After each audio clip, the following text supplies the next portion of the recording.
महाराष्ट्र से इस समय की सबसे बड़ी खबर अपडेट सामने आ रही है। आखिरकार उद्धव ठाकरे की देवेंद्र फडणवीस से मुलाकात, आदित्य ठाकरे भी रहे मौजूद। महाविकास आघाड़ी में मच गया हड़कंप। शिवसेना यूबीटी प्रमुख उद्धव ठाकरे ने मंगलवार को नागपुर में महाराष्ट्र के मुख्यमंत्री एकनाथ शिंदे से विधान भवन में उनके कक्ष में मुलाकात की। इस मुलाकात के दौरान उद्धव ठाकरे के साथ शिवसेना के विधायक आदित्य ठाकरे, अनिल परब और वरुण सरदेसाई भी मौजूद थे।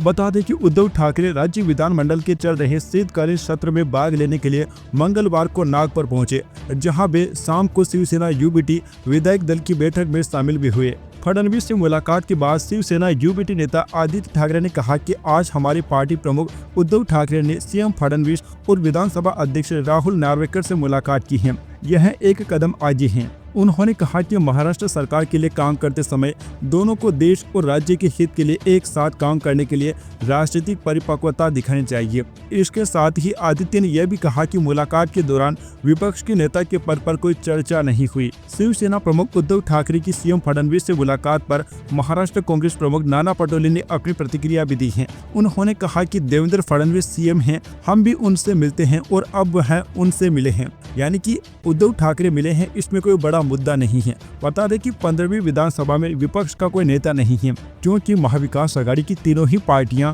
20 नवंबर को हुए चुनाव में 10% सीटें नहीं जीत पाई हैं। शिवसेना यूबीटी को 20, कांग्रेस को 16 और एनसीपी को 10 सीटें मिली हैं। गौरतलब है कि भाजपा, शिवसेना और एनसीपी के महायुति गठबंधन ने महाराष्ट्र विधानसभा चुनाव में 288 में से 230 सीटें जीती, जबकि विपक्षी महाविकास आघाड़ी केवल 16 सीटों पर ही सिमट गया। इससे पहले नागपुर पहुंचने के साथ ही उद्धव ठाकरे ने महाराष्ट्र सरकार पर तंज कसा था। उन्होंने पत्रकारों से बातचीत के दौरान सरकार से एक राष्ट्र एक चुनाव विधेयक लागू करने से पहले पारदर्शी चुनाव प्रक्रिया की मांग की। साथ ही कहा कि चुनाव आयुक्तों का चयन भी चुनाव के माध्यम से होना चाहिए। हालांकि उन्होंने यह नहीं बताया कि इसे कैसे किया जा सकता है। ठाकरे ने महाराष्ट्र सरकार की लड़की बहन योजना पर भी तंज कसा। उन्होंने कहा कि पिछले महीने विधानसभा चुनाव के दौरान किए वादे के अनुसार फडणवीस के नेतृत्व वाली महाराष्ट्र सरकार को लड़की बहन योजना के तहत महिलाओं को 2100 रुपये देना चाहिए।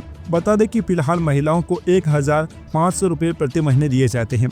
इस पूरी योजना को भाजपा, शिवसेना और एनसीपी यानी कि महायुति गठबंधन की जीत में बहुत ही बड़ी भूमिका निभाई थी। दोस्तों, उद्धव ठाकरे की देवेंद्र फडणवीस से इस मुलाकात ने महाराष्ट्र की राजनीति में एक बार फिर से हलचल को बढ़ा दी है।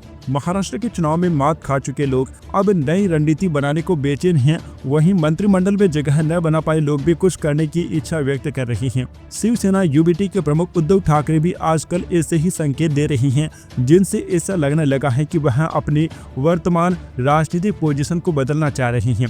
उनकी पार्टी के अंदर से भी लगातार पुराने आक्रामक हिंदुत्व वाली राजनीति करने का दबाव बढ़ रहा है। फिलहाल ठाकरे शीतकालीन सत्र में भाग लेने के लिए मंगलवार को नागपुर पहुंचे थे। नागपुर में प्रेस कॉन्फ्रेंस करते हुए उद्धव ठाकरे ने बड़ी मांग कर दी। उन्होंने कहा कि वीर सावरकर को भारत रत्न देना चाहिए। दोस्तों, आपको बताना चाहेंगे कि कांग्रेस पार्टी लगातार सावरकर पर हमला बोल दिया रही है। राहुल गांधी लगातार सावरकर को माफी वीर बता रही हैं और ऐसे समय में उद्धव ठाकरे ने सावरकर के लिए भारत रत्न मांगकर ये साफ कर दिया है कि वह राहुल गांधी के साथ बिल्कुल भी खुश नहीं हैं और वह अपनी पार्टी को बदलना चाहते हैं। राहुल गांधी और उनकी विचारधारा बिल्कुल भी अब मेल नहीं खा रही है। उद्धव ठाकरे ने केंद्र सरकार पर निशाना साधते हुए कहा कि बीजेपी उन्हें भारत रत्न क्यों नहीं दे रही। उन्होंने कहा कि कांग्रेस और बीजेपी को सावरकर और नेहरू पर राजनीति बंद कर देनी चाहिए। इन दोनों ने देश के लिए योगदान दिया है और अब देश की जनता हमारी ओर देख रही है। उनके नामों पर बहस करने का कोई मतलब नहीं है।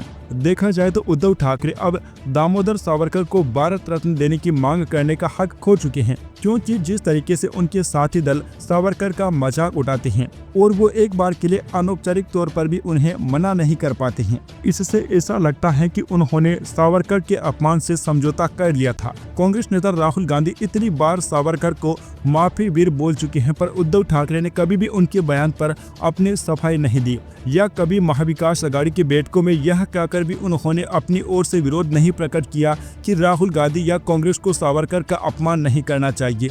उद्धव ठाकरे ने अगर मजबूती से अपनी बात रखी होती तो शायद जनता में उनके प्रति सम्मान बना रहता।